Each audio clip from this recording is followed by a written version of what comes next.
When it comes to poems, one of the fastest ways that you can have a pretty dramatic change in how the poem is read and interpreted involves changing the tense of the piece you're using. I think we especially see this because a lot of poems are based on past experience. One of the tenses we see a lot is the use of the past tense, which makes a lot of sense, right? Because that's when the moment happened for us. And that may even be how we feel about it. But by changing that perspective, for instance, to a present tense, that can be a technique that you can use to draw your reader in and actually feel like they're in the moment themselves. Although there's also benefits to using the past tense, right? Because the past tense, maybe you want to have that sense of separation or you want to add that layer too.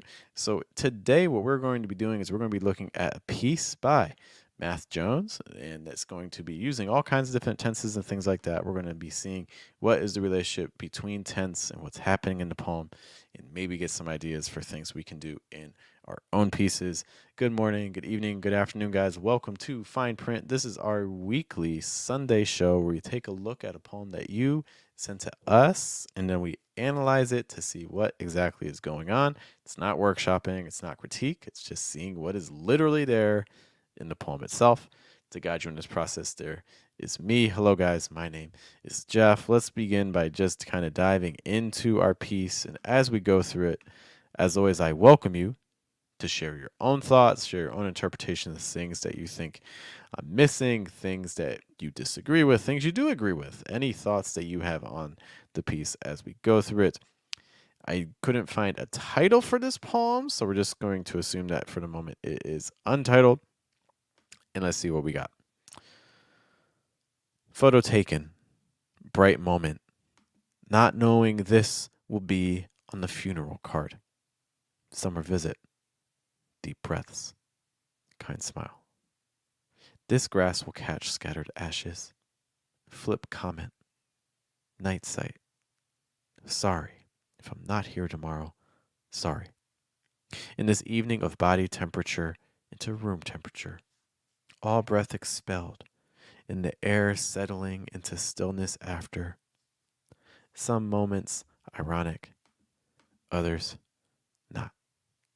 Thanks again to Math Jones for allowing us to look into this piece. Okay, so let's just kind of begin by just examining, and this is our focus for today. Let's just look at a moment and let's decide what is happening tense wise in the specific moment that we identified. Do we think this is present? Do we think this is past? Do we think this is future? And then if we want to enter on a little discussion about that and the impact of that choice or other choices, we can do that as well. Okay. Photo taken. Okay, so we have that past participle with taken. So this is automatically to me suggesting that this happened. Even if it's close to the present, the taken is suggesting that it's still a past moment. Okay. Bright moment. That also to me suggests a little bit of past as well. Again, maybe adjacent to present, but still past. I think especially when you mention like time words like moment or second or minute or things like that. Especially because you're projecting a feeling onto it, which means that you've already kind of had time to assess and layer an emotion onto it, which to me suggests that that layer of kind of reflection to me also suggests a little bit of past. Okay. Not knowing. To me, this could be like past or present, depending on context. Okay. By the way, as we go through this, I would encourage you to kind of think about this for your own pieces as well. Just kind of read through them and be like, okay, what is insinuating past? What's insinuating present? Why? And if I change that, how does that change my poem? Let's make this a little bigger. Okay, keep going. This will be on the funeral card. So statements like this are so interesting, right? Because I think poems do this all the time. They're a mix of kind of all the tenses, or at least kind of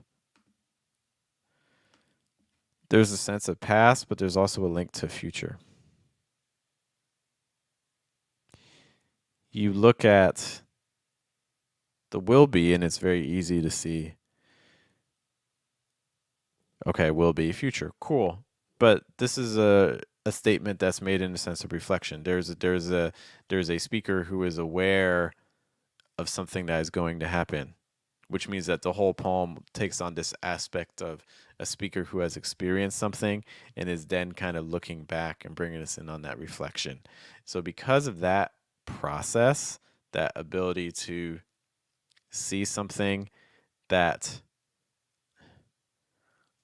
how do you, maybe even just like doing like a timeline, right? So for this moment, just imagine we're going to do a quick timeline here. So we have the present is this middle line. We have the past. And we have the future. So statements like this can be fun to play with in poems. So this will be on the funeral card. Let's get some additional colors up in here and make things easier. Okay. So what's really kind of happening is like when we say this will be on the funeral card.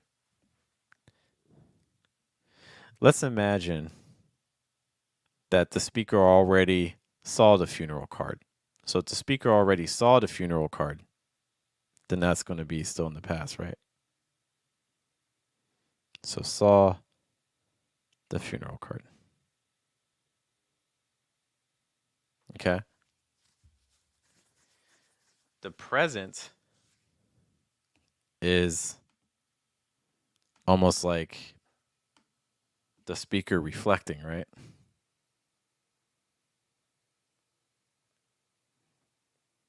The speaker reflecting on just a moment. But then something happened before then. The photo. Let's do a different color. A lighter blue. So then this right here is the actual photo. So this is kind of the whole relationship with time that is happening in that one line. This will be on the funeral card. All of these things are happening at once, just with that line. Okay. Summer visit. Again, to me, suggests past. Deep breaths. Deep breaths for me is past and present. Because it could be, for instance, the speaker as they're thinking about these reflections, but it could also be to show just a summer visit, right? So I'll say past and present. Kind smile. I'm just going to write pres for that. I would say same thing as well. Okay. The grass will catch scattered ashes. Now we have another moment just like what we saw earlier. We have this moment that's like past and future at the same time. And the grass will catch. Flip comment. Okay. It's hard to know. Like, I'm guessing flip as a verb, but is it maybe like adjective, like flippant or something like that? Flip comment, night sight. This line, meaning wise, is a little bit abstract for me. Night sight, I'm going to have a hard time knowing exactly, but flip comment, again, for instance, could be present. Sorry if I'm not here tomorrow. Sorry. These moments again could be in the present, but could also be they're referencing a future, or they could have been said in the past. But I'm thinking for now, I'm going to take these as the present moment, but I could be convinced that they're actually in the past for this moment where the photo is taken. Okay, let me know what your thoughts are on that. In this evening of by temperature into room temperature. Okay, so one of the things is that time wise, I'm a little bit disoriented now in this evening of body temperature. Because again, I don't know. Am I still in the moment of the past with the photo taken? Is this a different? Is this actually now the present for the speaker? Okay. So I don't know. This is right around, I would say right around flip comment. I would say here for me, time becomes a lot harder to track.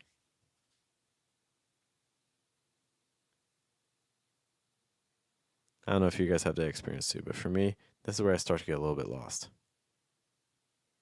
which isn't necessarily a bad thing. Although it could be a bad thing. Depends on what the poet wants. So it kind of feels present, but again, with the photo taken context, it makes it feel like, oh, maybe this is the past reflecting on it.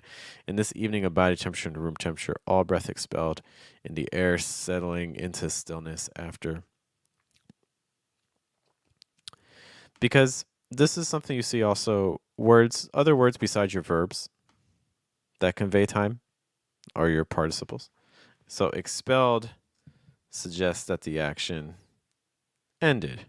All breath expelled, in the air settling. Settling suggests that something is ongoing. But you can have actions that are ongoing in a specific moment at the past. Okay, so to have both of these in the same line with no other real indications is a little tricky. The other thing too is that the line, so syntactically, this is incomplete, right? So there's no real verb.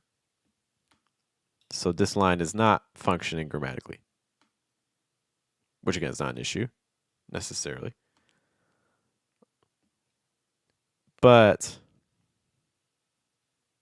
that can also make it, if you're writing a poem and you're trying to make sure, no, it depends how much you trust your reader and who your intended audience is, but let's imagine you want your reader to kind of follow you strictly throughout it and not get lost at any moment. This is where things could potentially get confusing for people because things are becoming a lot more abstract.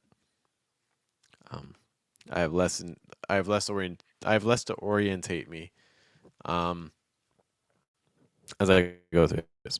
All breath expelled, the air settling into stillness after some moments ironic, and then others not. Some moments ironic, others not. Observational tenses are interesting, right? Because they're almost like in the moment reflections, but they're also like the present moments reflections on things that happened in the past again. But they could also be the past moments reflections on things that happened in the past. So again, the grounding is kind of tricky to follow. Okay. What can we take from this? Well, for instance, compare, and I'm not saying, change it into poem, but just imagine to yourself it's just a thought exercise. So, how's the poem change if I change the some of the tenses? Like, for instance, said this will be on the funeral card. Like, this is on the funeral card. Or like, this grass caught scattered ashes. How's that change things? Okay. Sorry if I'm not here tomorrow. Again, that really suggests like present. Yeah, because it's hard. Like tense wise, we don't have a lot of other verbs. But I think this is really an interesting exploration of how you can also convey time through other words besides your verbs.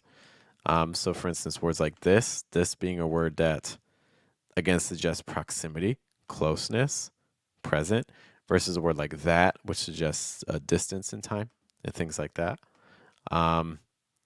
Past participles, again, generally suggesting that something is completed or concluded, versus your ing forms will suggest that something is ongoing. Now, again, like I said, past ongoing, present ongoing, future ongoing, all those things are possible, but a different sense than just using like a past participle. So just kind of continuing to be aware of what words are indicating tense If you're using a lot of past tense in your poems, why? Are there opportunities to switch to present? If you're using a lot of present tense, why? Could the past be something that you use to serve you in your piece? Just something to explore. Once more, I want to thank Math Jones for allowing us to take a look at their poem. It's greatly appreciated. I would love to know if you have your own insights on how to use time in a poem. When do you think past tense works best? When do you think present tense works best? We would love to hear your thoughts. Beyond that, just some things coming up this week. For those of you just kind of sticking with us online, then check out Lo-Fi Poet on Wednesday, where we listen to beats and write to prompts. On Tuesday, we'll be having Diverses Live. So it's me and my co-host Matthias talking about poetry related topic.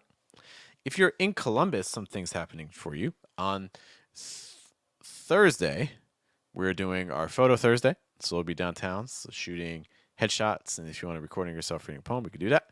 Friday, we have a poetry open mic. Poetry open mic, we're really switching things up a little bit. We're limiting the number of performers so that way we can really go in on a video production because we want our performers to have something that they can feel comfortable sharing with the world in a more professional way. So we're limiting our mic on that. So if that sounds like something you want to be interested in performing, definitely try to sign up early for that. The other thing I'll say is on Thursday, our Poet Business Institute has some free workshops coming. So if you're trying to handle your work more professionally on Thursday, if you're in Columbus at the Hilltop Branch Library from 6 to 8 p.m., we're going to be talking about getting your first poem published.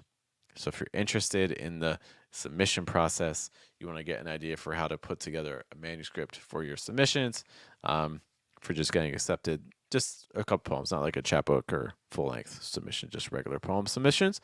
We're going to be talking about how to start that process. Thank you guys for hanging out with me. It's greatly appreciate it. I hope you all have a good day, have a good night, and a good afternoon. You guys take care.